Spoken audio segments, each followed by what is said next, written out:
সরু রাস্তা দিয়ে জিপ চলতে থাকল।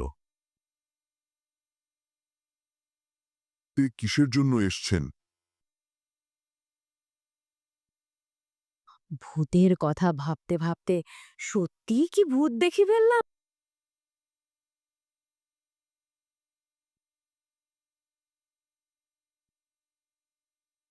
কেউ নেই, যেন হঠাৎ করেই শীতকাল চলে এসছে।